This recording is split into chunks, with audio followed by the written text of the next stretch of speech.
Okay, you're gonna have a carburetor similar to this. This is a PZ30 carburetor. Yours is probably like a PZ22. All that is the size of the inside right here.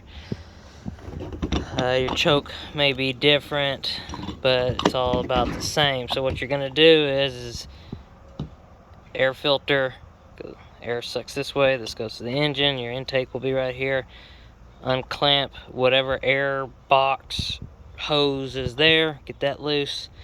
Then you're going to unscrew the top here where your throttle linkage is. It'll just come all out with the, just everything will come out. Don't worry, it's not going to fall apart or anything.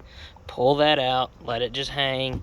Undo your two bolts to the intake, or if it's easier to take the intake off with the carburetor, take that off. Then you're going to look for the screws on the float bowl. Undo the screws, easily just let it go like that. Then you're gonna see your float, and you're gonna see your main jet, and you're gonna see your air jet.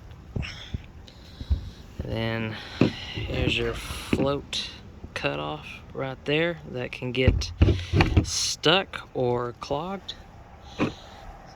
And then here is your vent for the bowl. It sucks air up to allow, once air is being sucked into the engine, it's got to have air to allow everything to move. Get carburetor cleaner, blow this jet out from either end, it'll come out. This is a drain plug, don't worry about that. Get that, make sure that's coming out, then you're done there. Now what you want to do is go ahead and leave the main jet in here. You want to take this off. It'll either have two slots to put a crescent on it, or it'll be hex. You can like a 6mm socket or crescent wrench, whatever. Unscrew it. You're gonna pull it out. You're gonna see a bunch of tiny little holes there, and you're obviously gonna have the main hole there. You're gonna look down here, and you'll see through the main jet. If you see anything in there, spray it out. If not, it's good to go. Mark down the number that is written on the jet. That is your jet size. Take pictures so you know what type of jet it is. And if you want, hold this with some pliers and unscrew this. Make sure you get a flathead that fits this nicely. Don't get a really tiny one. This is brass. It is super soft. You'll ruin it. And if you want to take that out and get a picture of just the jet so you know what your jets look like, these usually use key, well, however the hell you say that one carburetor that starts with a K, but sometimes they use a weird looking jet. That's why it's best to get pictures.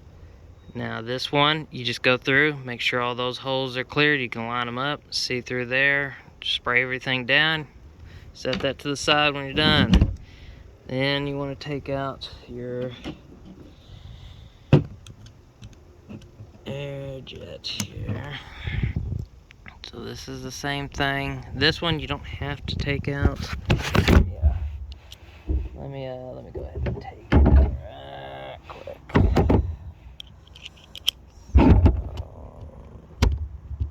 Same thing, you want to make sure you get a flathead that fits in there nice. And it's the same thing like a main jet. It's going to be, see how you can't see through here? This is a carburetor that's been sitting. It's got gunk in it. See how that's gunked up? You want to shoot that out. The main thing you're looking for, since yours is new, is machining aluminum. This is all cast. It'll have little flakes of this gray aluminum. It could be down in here, so you want to check down there. You want to blow that out there. It's just those little pieces get everywhere, so clean that out, set that aside. Alright, now we want to get the float out. This rod just sits in there. It goes in one way, or it might go in both ways. It's not tight. It should just come out. If it doesn't, just get something to poke it and it should slide right out. Set that to the side. Now, when you pull your float out, just be really easy, because your needle is held on by that little bitty piece of metal. So here's your float. It'll most likely be this plastic, which is fine. And There is your needle. I love these with these kind of rubber tips. They seal great. Make sure this little thing is moving nice and easy. And what you want to do is you want to back spray that, and it'll shoot out where your fuel line hooks up, right there. You just want everything to shoot out with that carburetor cleaner. There's another vent port. If you have one on the side, you'll shoot that out. I think that's a vent port for the air jet there. Just spray everything. If you see a hole, that's a plugged hole there, but just spray it, clean it. You'll see these little tiny, sorry, I'm trying to focus. There's a little bitty tiny air hole there. There's another one by that brass hole there.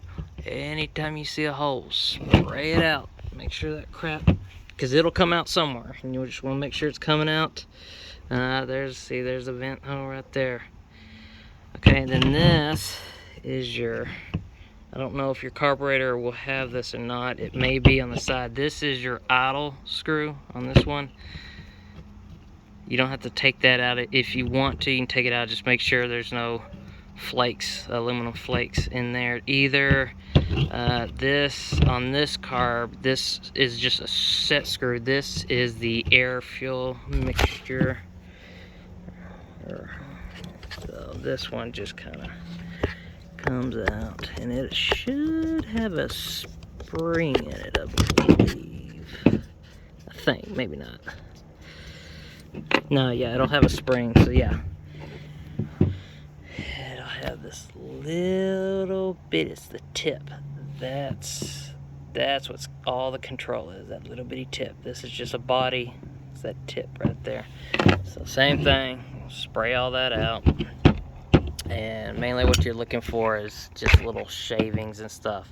And it may look like there's nothing there. Carburetors are finicky.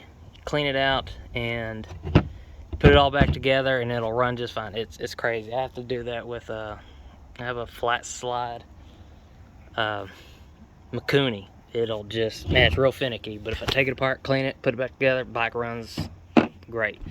Same thing, everything just goes back together. And I'm sorry, I forgot to say, count how many times you turn this, because this is adjustable. So just remember how many turns it takes till it pops out, and then set it right back. This is usually you screw it all the way in and then come out about 2.5 turns. That's usually where you want it, because then that's when you start messing with jets if it's not running right. But everything just goes right back same.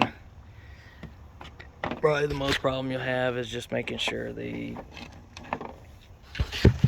float here, and so you'll just set it right back on there, so it just sits there, and then you'll just slide that back down in there, and then you'll slide your pin in right there. So that's probably the hardest part.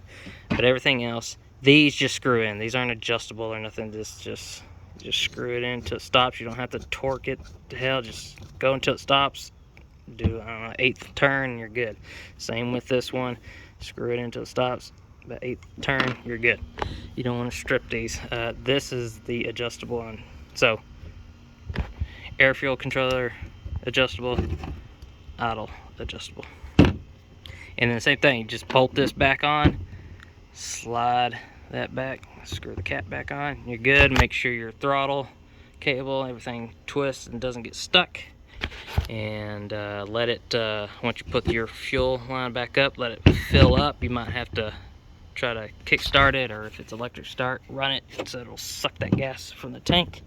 Also, if you want, on your gas tank, pull the, when you pull the line, when you're getting ready to pull this off and you pull that gas line off, get a bucket or something, let it run, and just see how well it's running. If it's just trickling, could be a clogged filter. If it has a filter, I recommend putting a filter on. If it doesn't, or it could be the petcock is not fully on and it's starving itself. So simple stuff like that. But I always recommend these, you know, these knockoff carburetors. They're gonna have, I mean, sometimes you don't have those machining crap in it.